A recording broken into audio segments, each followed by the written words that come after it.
several years, children have continued to suffer different forms of abuses ranging from neglect, sexual abuse, lack of basic needs, child labor, or even domestic violence.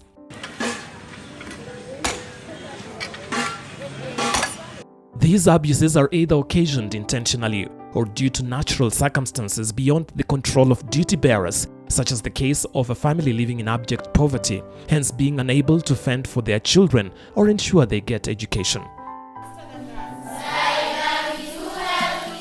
It is in times like this that Kenya Alliance for Advancement of Children steps in to bridge the gap by ensuring the rights and responsibilities of children and youth in Kenya are promoted and realized through education. As an organization, being a child rights organization, we work with children, we value empowerment, we do a lot of work for children. We have some support from well-wishers who are actually just people like you and me to support needy girls in a number of counties in this country.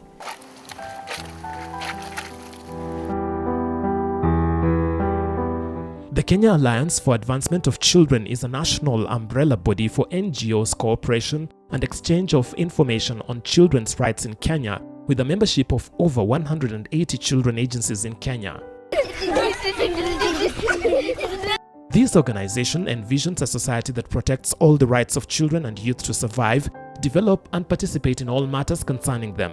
We know there are so many needy children who are around, but we also know as a country that we can get all these children to school. We have got so many grants for children in this country, by government and by private groups, that if all the money went to the children, actually all children will be in school without going home.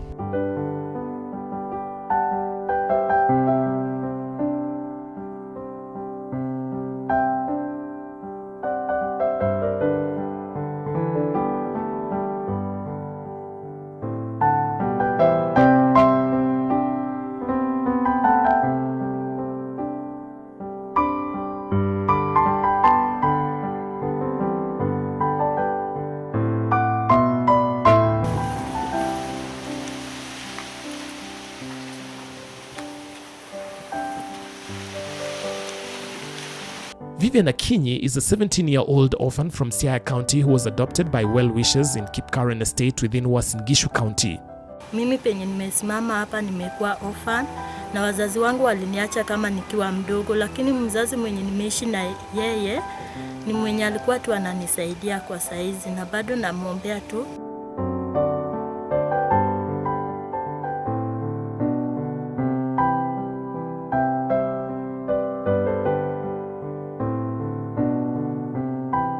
Vivian Akinyi huyo ni msichana ambaye tulimpata penye tulimtoa huko nyumbani, alikuwa anasafa sana na alikuwa anaishi na shosho yake. Sasa tukaona kwamba kushinda na safa sana, tukaona tumchukue kwa sababu huko alikuwa shosho analewa na hakuwa anamshughulikia.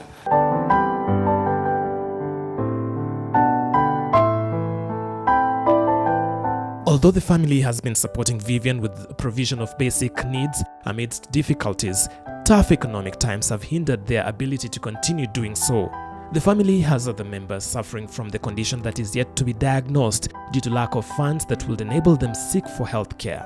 Hapa hivi pia niko na dada zangu wengine wawili, tumekuwa na wao tangu utotoni, lakini wamekuwa na shida, hata wamekuwa na ugonjwa ambayo tumejaribu kila mahali na ni kama itibiki. Wako tu hata sasa amedhoofika. Sasa mambo kama hiyo imekuwa ni changamoto sana katika hii familia.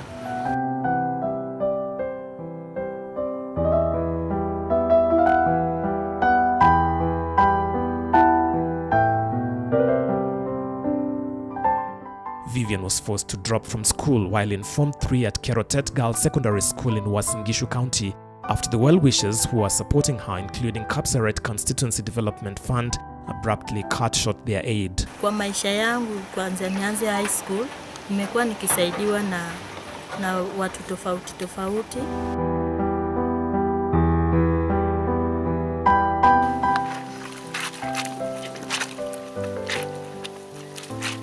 Lillian was my student in primary school. I realized she was an orphan and I always supported her up to the time she did her KCP.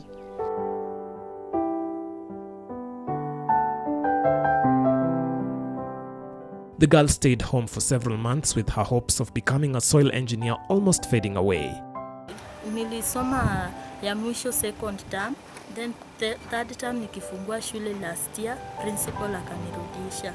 Sasa kuanzia hiyo wakati mpaka wa leo bado sijafungua shule. As a school, we were able to give a sponsorship of 30,000 from the kitty of needy girls, but that was not enough because the balances were so high. So just like other girls, she was sent home for fees and she was not able to come back. Even with the challenges of fees, she would be able to go home and come back to catch up with the rest. And being given an opportunity to study without interruption, I'm sure as a teacher, she can be able to perform and even attain a grade of B or above that.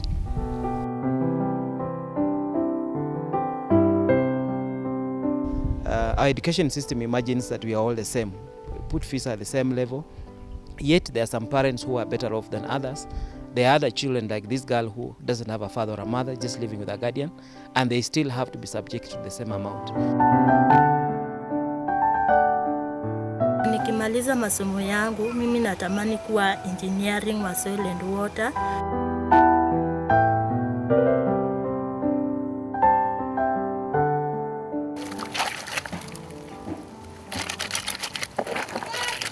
But after her story featured on several media houses, her dream was rekindled, courtesy of Kenya Alliance for Advancement of Children (KAACR), in partnership with United Church of Canada, came to the aid of Vivian.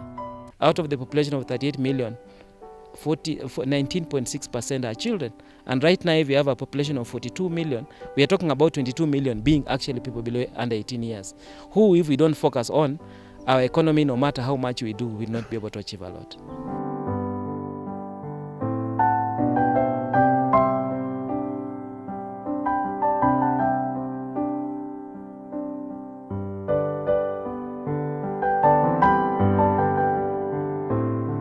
I'm happy to come back to school.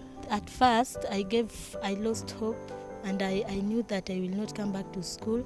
And then for this is a surprise because I didn't know that I will come back to school. And for that reason, I thank you and may God bless you.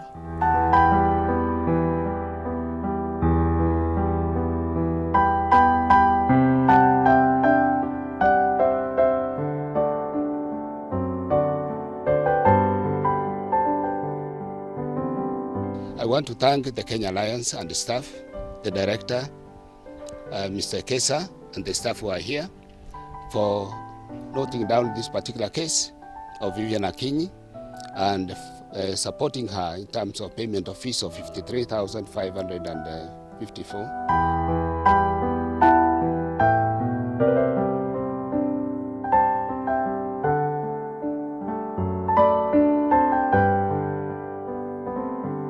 We are actually asking the government, the funds that are meant for children, let them be released on time.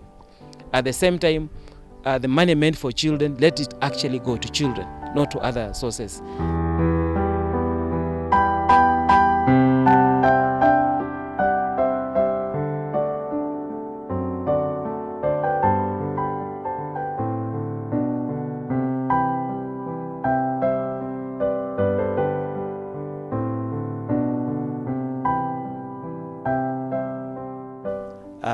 We know our aim as an organization to make sure every child goes to school and gets the correct start in school.